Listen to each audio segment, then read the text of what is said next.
রাজধানী ঢাকা সহ দেশের আশপাশের এলাকায় বজ্র সহ বৃষ্টির সম্ভাবনার কথা জানিয়েছে আবহাওয়া অধিদপ্তর। একই সঙ্গে ঘন্টায় ৩০ থেকে ৪০ কিলোমিটার বেগে দমকা থেকে ঝোড়ো হাওয়া বয়ে যেতে পারে। এছাড়া দেশের বিভিন্ন অঞ্চলে অস্থায়ী ঝোড়ো হাওয়া সহ বৃষ্টি ও বজ্র বৃষ্টির আভাস দিয়েছে আবহাওয়া অফিস।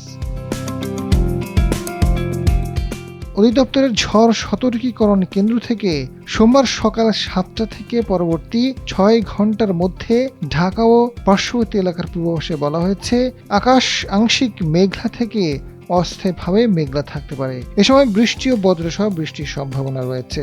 পূর্ব ও দক্ষিণ পূর্ব দিক থেকে ঘন্টায় ১০ থেকে ১৫ কিলোমিটার বেগে বাতাস প্রবাহিত হতে পারে, তবে দমকা হাওয়ার বেগ ঘন্টায় ৩০ থেকে ৪০ কিলোমিটার পর্যন্ত বাড়তে পারে। দিনের তাপমাত্রা প্রায় অপরিবর্তিত থাকতে পারে বলে জানিয়েছে আবহাওয়া অফিস। পূর্বাভাসের তথ্য অনুযায়ী সোমবার সকাল ৬টায় ঢাকার তাপমাত্রা ছিল ২৫.৮ ডিগ্রি সেলসিয়াস। এ সময় বাতাসের আর্দ্রতা ছিল ৭৬%। গতকাল রাজধানীতে সর্বোচ্চ তাপমাত্রা ছিল ৩৪.৩ ডিগ্রি সেলসিয়াস এবং সোমবার সর্বনিম্ন তাপমাত্রা রেকর্ড করা হয়েছে ২৫.৫ ডিগ্রি সেলসিয়াস। গত ২৪ ঘন্টায় ঢাকায় ২৭ মিলিমিটার বৃষ্টিপাত রেকর্ড করা হয়েছে।